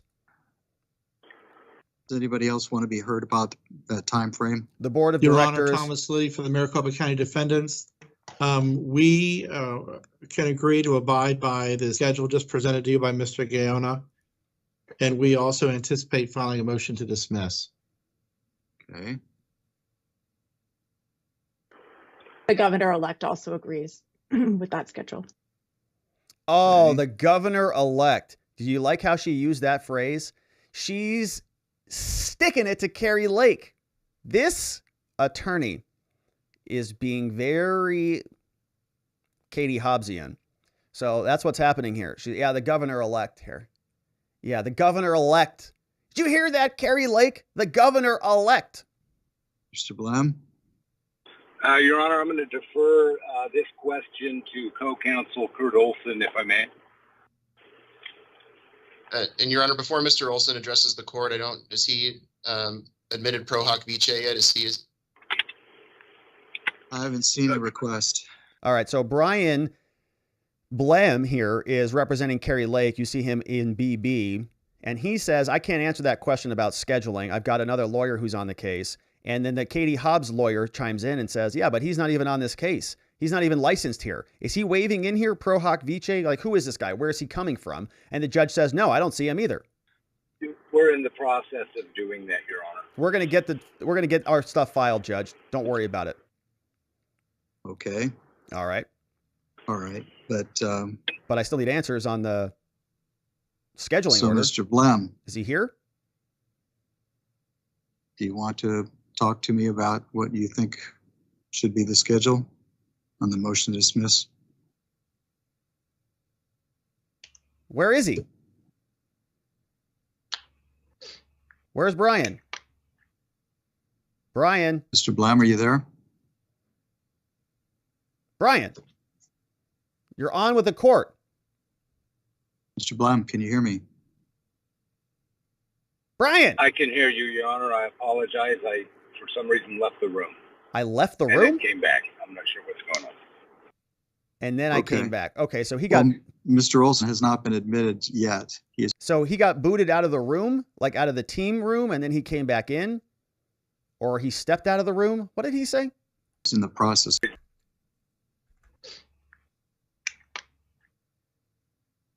Mr. Blam, are you there? You there? Kari Lake's like, where's my lawyer? Mr. Blam, can you hear me? Where the heck is my attorney? I can hear you, Your Honor. I apologize. I, for some reason, left the room. I and left. then came back. I'm not sure what's going on. Okay. So I think it was the technical thing. He said, I left the room. I don't think he left like the physical room. And then I came back. He said, I'm not sure what's going on. So I'm not sure what's going on means it's probably a tech thing and not he left the room, right? That would be a little bit problematic because he's on with a judge. So I think it was a tech problem, but I also didn't see him physically leave the room. Like I didn't see him drop off there. So I don't know what's going on. Okay.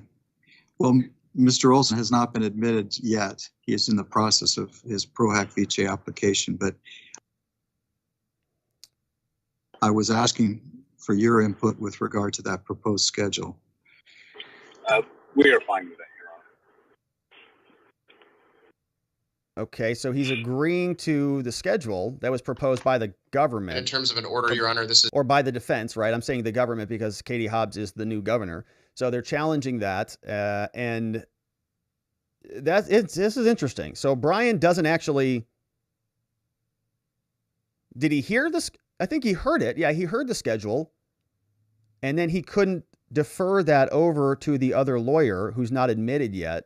So the other lawyer didn't speak, and he's just sort of, I guess, agreeing with their schedule. This is Andy Gaona again on behalf of Secretary Hobbs in her official capacity. We would just ask that your order reflect that all filings with respect to the motion to dismiss be served by email and Turbo Court, and of course we would provide courtesy copies to the court's judicial assistant at the same time. Okay.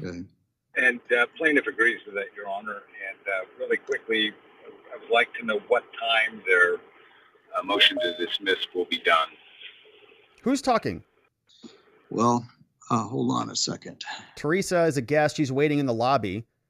She's trying to get in. She's probably from the internet. And so She's like, I just want to guess check what it I'm out. looking for your Proposal they've got is Thursday at noon to file. Saturday, the All right, Rumble's loading up over here. 17th for response. And when did you say the Teresa was just trying to get into the meeting. reply? Your Honor, my proposal was Sunday. All right, so they're talking Oral scheduling. argument time, an hour per each side. How much time for Your Honor, oral given arguments? that there will be 3 moving parties, I would imagine we'd probably need an hour. An hour per each side. This is An what hour total, Your Honor. this is what lawyers do, my friends. This is what we do. We sit around here Oh. and schedule stuff. Okay. Your Honor, I think that's way inadequate. Well, I was thinking at least an hour each side. I mean, So Andy says we we've don't got need three any time. Three An different hour parties total. speaking the motions. So Andy just wants like 20 minutes apiece. He's like, I can do this in like 10 minutes. Kari Lake's a loser. Katie Hobbs won. End of debate. Judge, are you going to rule on this? Yes or no? Judge will say, you're totally right. Brilliant. Granted. Right. So he doesn't need much time, but the judge says we need more time than that. So,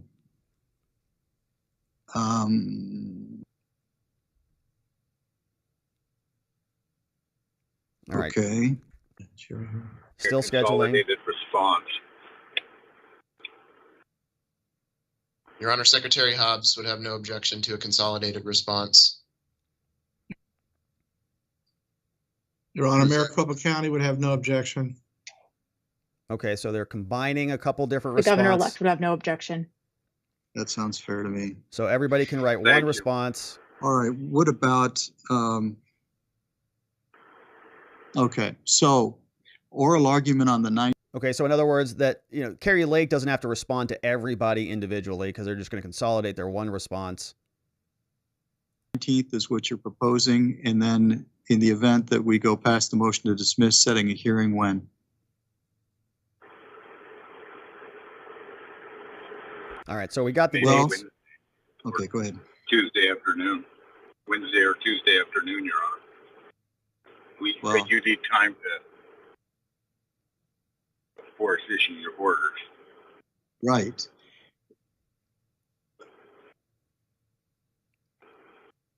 I was thinking Wednesday.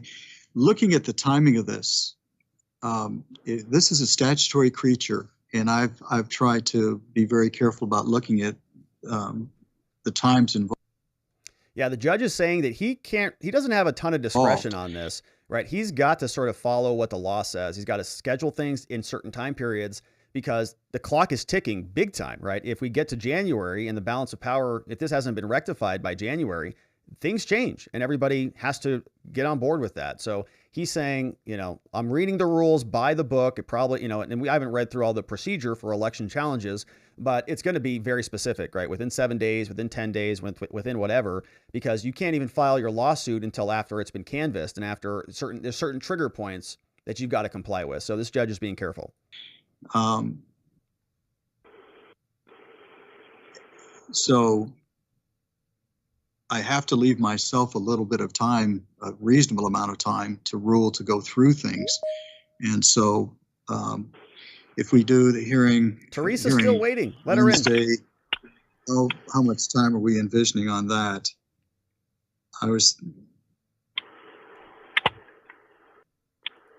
So Wednesday. Mr. Blum?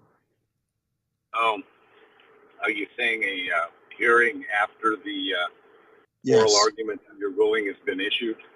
Yes. Okay. So, well, if we're talking about a scheduling conference type of hearing, I would probably suggest. No, I think it's going to be the trial. It's not going to be scheduling. More than half hour to an hour. No. I'm talking about if we need a hearing because of the ruling, I'm giving you some type of a guidance or leeway to understand in advance where we would be going next. So I'm looking at probably Wednesday. All right. Well, we would ask for a 3-day trial in that case, Your Honor, at least 3 days. All right. So they don't even know what they're scheduling. So the judge is seemingly like he wants to schedule a trial, and I think he's got that down. So he says a trial that would take us up to Christmas Eve, and then under the statute, I've got 5 days to rule at that point, and that takes us right up to basically the weekend of January 2nd. Right. So there's scheduling dates. Rumble's being very difficult. Because the ruling isn't something that I'm going to be able to do in 15 minutes. This is going to take. Yeah, so he's got time for rulings. This is continuing to buffer for whatever reason. I was envisioning something, but this is a hearing, not a full-blown trial. So I'm envisioning something like a total of 6 hours, 3 hours divided between the two of you, meaning two sides. Teresa got denied. This is a pretty significant factual hearing, Your Honor. It is, in essence, an evidentiary hearing. The trial and the issues that are presented by my client. And, we think 3 days is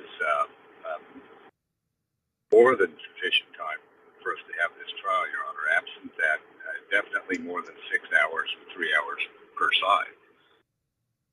Your Honor, may the defendants be heard on this issue? Sure. Katie Hobbs, Your Honor, the Secretary would agree with the court's proposal for a 1-day trial with 3 hours per side.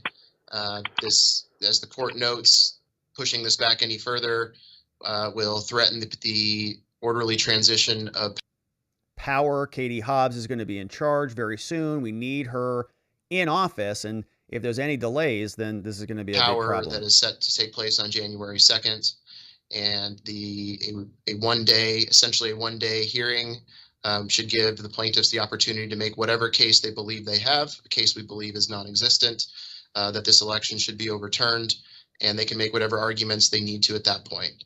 Moreover, Your Honor, I would add that I do not believe that an evidentiary hearing is necessary, and it's our belief. He's going to say that an evidentiary hearing is necessary. Rumble's giving us grief here today. And it's our belief that the court will be dismissing this action after its consideration of the motions to dismiss. We've done pretty well up to now with staying away from advocacy.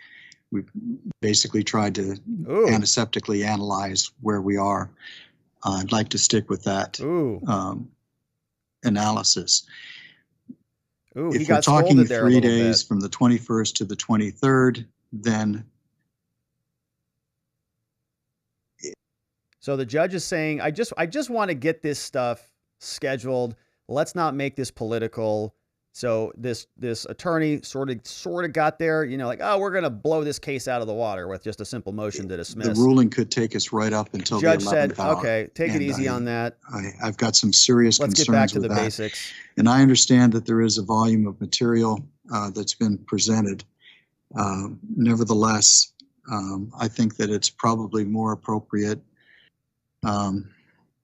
Yeah, when you see this is Rumble buffering. It's not us. I think we're still good here, but I think it's Rumble that's actually, this was a live stream, so I think it's having some difficulty playing it back. Your Honor, if I may, then I would ask this court to move the trial begin date up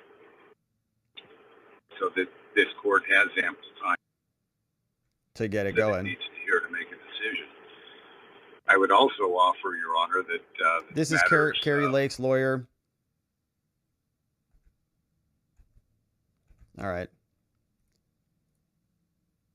All right. The video is like brutal. In order to deal with the issues that are probably before this court, I think one as the trial will be continued from. All right. So you get the gist of it, right? The rest of the hearing went on. To that, but I think what you've done is helpfully pointed out that there may be voter information out there that we need to have sealed, and that does make sense to me that we go ahead and order that sealed for the clerks. All right, so they're wrapping up. Is more appropriately maintaining the chain of custody or the. Okay, so they're saying that this is not Rumble. This is actually the buffering that came in from sanctity the of the ballots. All right, so the feed was pretty bad. It sounds like over on Right Side Broadcasting. So let's real quick go on over to YouTube and see if there's maybe another one. I know that there was a post from Arizona Family. Let's see if we can grab that real fast. Yeah, here it is. And we can see if they have a cleaner copy of this. Nope, this is also buffering. Is now in possession of all the documents in a redacted form that do not disclose any PII relative to voters' fraud. True, but it's in public records law. I cannot strike something. I can only seal it. And so sealing it is not going to do anything to destroy the information. It will just preserve the privacy. And I'll grant the request then, so we'll seal the affidavit of Shelby Bush and tab C pursuant to. All right, so some affidavits are being sealed. Again, this is on YouTube, so this is just the recording. Shelby Bush and tab C pursuant to 16168F. So, Your Honor, just to be clear, and Arizona's not making a good showing here. Voter ID theft. To ID theft, that render them susceptible and vulnerable to voter ID theft, to ID theft. What you're asking for is the affidavit plus the attachments. Thank you, Your Honor. That's correct. All right, so wanting to seal certain affidavits so that people don't get their identities stolen. May one last time is there is no potential voter theft just because all the PII has been removed. And we think that these are exhibits the public needs to see. The public needs to be aware of how Maricopa County is conducting. So he wants these unsealed. And that's our position. And we've already redacted the personal information. Okay. Well, that's part of the point of the hearings, but none of this has been briefed. And I have an oral motion simply to protect the votes. So the government doesn't want the data coming out. I say government, it's the Katie Hobbs people.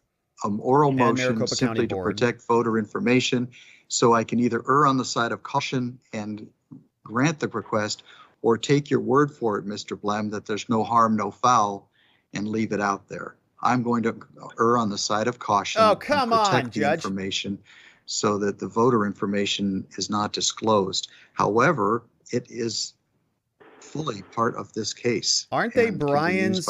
Aren't they Kari Lake's affidavits? So my ruling is going to stay the same on that. Oh, come on. Aren't they her affidavits? Okay. Your Honor. Yes. Sorry to interrupt. Alexis Danneman, one point of clarification on the motion to dismiss briefing. Katie Hobbs' personal lawyer. That the plaintiff will file a consolidated response, but I just want to clarify that we will still intend to file 3 separate reply briefs. Yes. So the schedule on the motions to dismiss, they will be filed by Thursday at noon. The unified response to all 3 motions, if there are 3 filed, will be due on Saturday, and that would be Saturday at noon. And then the replies would be separately due on Sunday by 5 p.m. We're going to get some serious motions over the weekend, baby. I will tell you that, yes, and I agree that the documents may be served via email and Turbo Court. I'm going to caution everybody that with Turbo Court, we're doing our best to push things forward, but there's a lag time between things being filed and scanned in Turbo Court unless they're e-filed. The long story short is courtesy copies are very essential to move this case along timely and make sure that everybody has everything as quickly as possible, which is in this case. So that's the schedule for the motion to dismiss. Then for the 19th, I'll set oral argument on the motion to dismiss. All right. And I'll set that for 9 o'clock in the morning. And that'll be for 2 hours with an hour on each side. Okay. 9 a.m. Good. That should be live stream. Then the hearing, it's referred to in the statute as a hearing, so I'll set the 2-day hearing December 21st and 22nd, beginning at 9 a.m. to 4:30 p.m. on each of those 2 days, with the time being divided equally between the 2 sides. So have I left anything out? I don't believe so, Your Honor. Okay, I'm not hearing anything. So I thank you all for your participation. All right, that's it. Today. Again, I apologize for the delay. The whole internet was on my court Zoom. I don't know how that link was so widely distributed. Twitter, bro. And I'm not going to go into it. Twitter, Judge. At this time. I didn't do it. Speculating how that happened. I told people not to get on that one. However, it got distributed. It's in my text messages. If the word could be distributed to use the Maricopa County Superior Court live stream website link. Yeah, internet, use the right link. Don't give this judge a heart attack. It is important for the public to have full view of this and access, but we cannot crowd the team's platform such that the attorneys and their parties involved in this case aren't even able to participate. Poor judge. With that, I think I've covered everything I need to cover with you all, and I can excuse you and wish you a wonderful rest of your day. You too, Judge. Thank you all. Your Honor, if I may really quickly before we adjourn. Kari Lake's lawyer. The plaintiffs do intend to file a ARS 16677 motion 2-day for access to the ballot or some of the ballot. And so we will courtesy copy that on all of the on counsel for all the parties. So some sort of discovery effort to get copies of the actual ballot so that they can inspect them.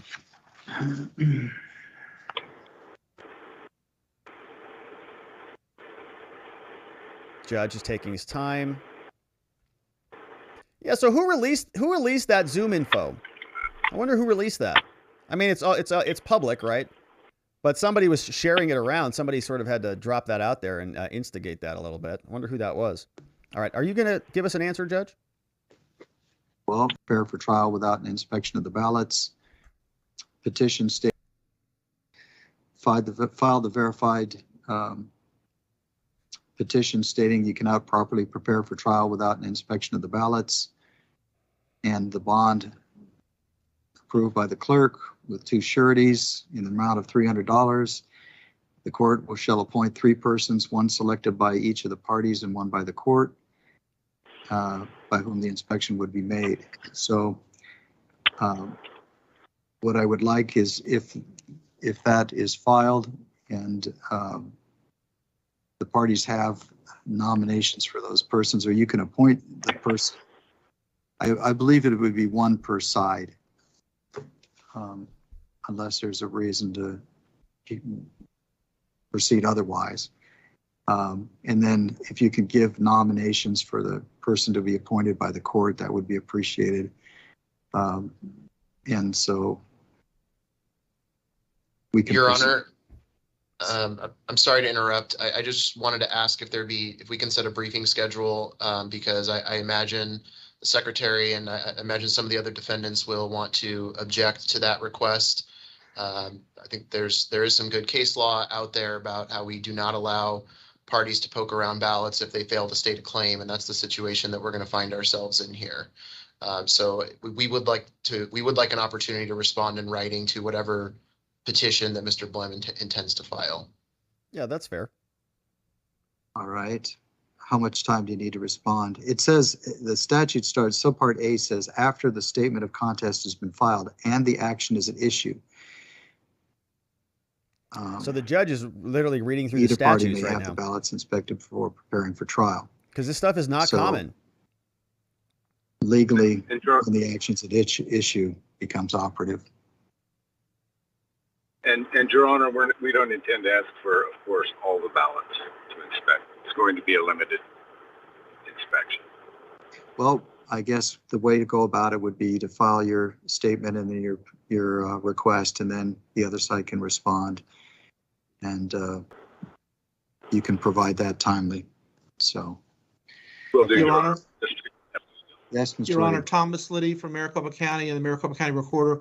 My clients are in possession of the ballots and have legal responsibilities to guard them as such. And so if there's only going to be only one person there from the defendant's side, I think that should either be from the Secretary of State or the governor-elect, but Maricopa County will necessarily have to be physically present to administer the viewing of the ballots and to, well, they're in our possession. We've got some responsibilities with regard to that, Your Honor. That's understood by plaintiffs, and we don't object to that. Yeah, if you need to be In there fact, while we're counting the ballots, uh, okay. I'm not sure how that might work out with the court appointing somebody, but my concern is more appropriately maintaining the chain of custody or the sanctity of the ballots that we've got.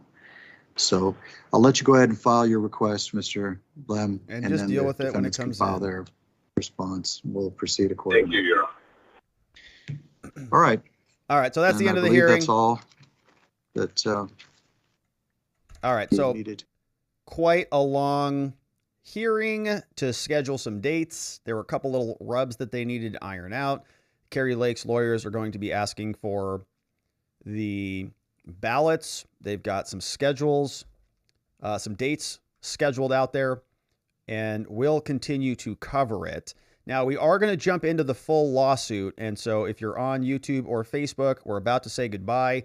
But before we get out of here, these are the final dates that they mentioned for us. So mark your calendars. Oral arguments the 19th. That looks like it is a Monday. Then we have next week, the 21st, the 22nd, actual evidentiary hearings, which will basically be the trial. So we'll get into all of that. But my friends, because of the YouTube censorship policies, we have to say goodbye to you, to some of you. On YouTube and on Facebook, we are going to turn you off. So jump on over to Twitter. Oh, before we get out of here, though, we have a very important couple super chats that we need to hit before we read the lawsuit, because those came in from our friend Eddie Oliver, sent in some super chats. And here's, a couple people did. So first of all, Marion Holtzman sent in a very generous super chat on YouTube. Says, I believe that they arrested SBF to stop him from testifying. Like Hillary, it's a I go down, you go down scenario. Nothing will come of this, as usual. Yeah, and that SDNY is involved is all we need to know. Very generous. Thank you, Marion. Again, really, thank you for that. I appreciate it. And it's a great comment. We'll see. We'll continue to follow it. And I appreciate you being here. Eddie Oliver, talking about Kari Lake, says, Rob, as my duly recognized representative of the entire state of Arizona, what the hell are you guys doing over there? Can't you do anything right, Rob? And don't try blaming this on some poor elections clerk. Your fault, Rob. And it's true. I've accepted all responsibility for all of Arizona's problems that we've caused upon the world. He also says, Rob, I'm also disgusted with the way you and the state of Arizona treated Teresa. They didn't even let her in the Zoom meeting. Why would you keep her waiting like that? Arizona, clown world. You guys can always come to Texas, Rob, as long as you promise not to screw it up too over there in the great state of Texas. Honestly, Arizona there was sort of an embarrassing saga here. Can't count our votes. The internet raids our courtroom proceedings. Our poor judges are like, what? Who are all these people? What is a tweet? I don't know how this happened. And we're all just having to piece it together again. The Zooms don't even work. We can't even stream stuff coherently. It's like buffering every 2 seconds. It's just a giant mess. So sorry about that, Eddie. It is certainly our fault.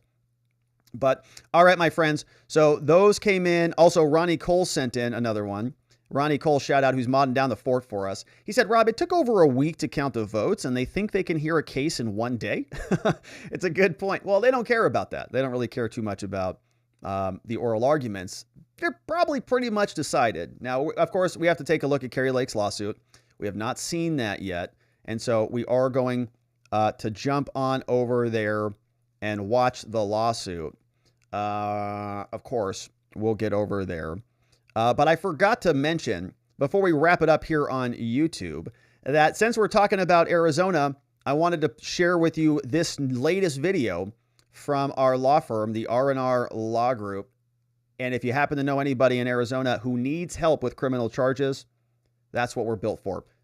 When I first went to law school, I actually wanted to be a prosecutor. Well, I was that gung-ho student who thought that I needed to make a mark on the world by arresting more criminals. And I was an intern at a criminal defense law firm so that I could be a better prosecutor. When I was at that firm, I had to start dealing with people, good people, who were in bad situations. And I realized that they actually needed help. They needed support. They needed some guidance and some sympathy from our justice system. And when I was working with prosecutors representing them, I realized that they were not getting that. And from that moment on, I was dedicated to criminal defense.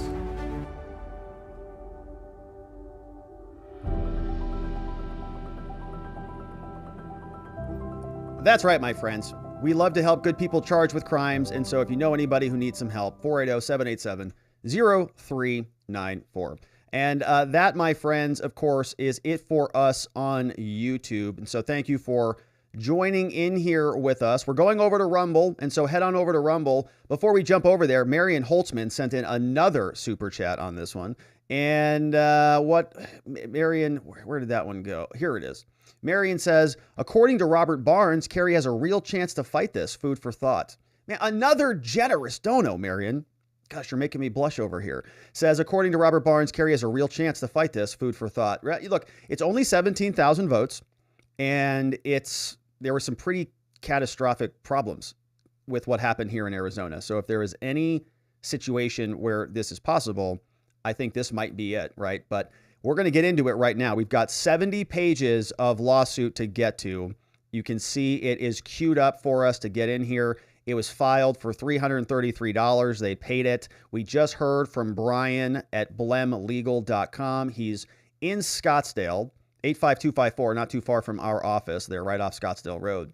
And so we're going to get into this. But before we do, we've got to say goodbye to our friends on YouTube and Facebook. And so goodbye to our friends on YouTube and Facebook. Thank you for all the generous donos today, the super chats, Marion and others. Hopefully you're following us on over to Rumble. The link is on the description in this chat, and you know where to find us. But goodbye, my friends. I'm going to press the button, and it is going to change, and so we'll be